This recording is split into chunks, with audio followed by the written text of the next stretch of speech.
because the whole thing about a team is it needs to work together. You don't need individuals and big egos ripping it apart. Look how strong New Zealand is. You'd name me one dickhead in the New Zealand team in the last 10 years.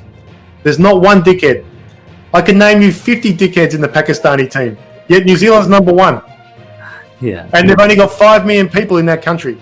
Their rugby team is number one in the world, the third most played sport in the world, and have been number one for 30 years. You talk about rugby, and you know how many years since last 54 years, Wales, they have not been able to beat New Zealand. You were talking about rugby, so that much good the New Zealand rugby team is. And not one dickhead in that team. The teams work on the culture of all the people working together, not on one hero.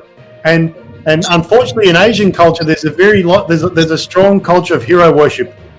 So if someone looks pretty or they bowl fast or do something, we just worship them forever, and we make all these excuses when they do something wrong, why they should be back. Oh, like Shajil. Yeah, okay, Shajil said sorry finally after 4 years. We should put him back. It doesn't matter now. Look how hard he hits the ball. I don't care how hard he hits the ball. He's a horrible man in that team.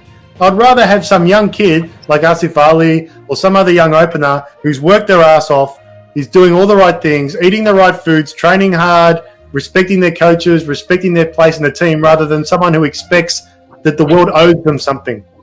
And until Asian cricketing cultures can get their head around that, you'll always be mediocre teams, whether it be Pakistan, Sri Lanka, Bangladesh. You guys have got hundreds of millions of people, and you still can't compete with a team that has 5 million people. And it's not for anything other. It's not because of money.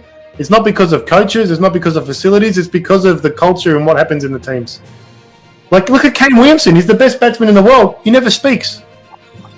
I strongly agree with you. yeah, you're right. He leads, and the other thing the New Zealand team do, you'll never see this with the Indian team, even the Pakistani team. At the end of the match, end of every day, no one leaves the dressing room till they cleaned up the mess. They pick up the water bottles, they put everything away, they close all the doors. They don't just leave it there for some boy to come and fix. You know, they respect the opportunity they've been given, and they respect up, down, and sideways. And I saw the dressing rooms in the PSL. I've seen the dressing rooms after Pakistan has played cricket in Australia. It's a fucking mess. Yeah, yeah. So like it's about playing for each other, not an individual culture. And unfortunately, whether you like to hear it or not, Pakistanis in sport, especially in cricket, is a very individualistic thing, typically. And so when you find players that want to play for the team and not for themselves, you should hard code them in the team, like Shan Masood, Fawad Alam. These guys should be there forever. Thanks for your time today, Dennis. Thank you very much, and hope one day I'll call you again. So thank you very much, and thank you very Thanks, Naki. Thanks, Samir. Thank you, sir. much. Thanks a lot. Cheers.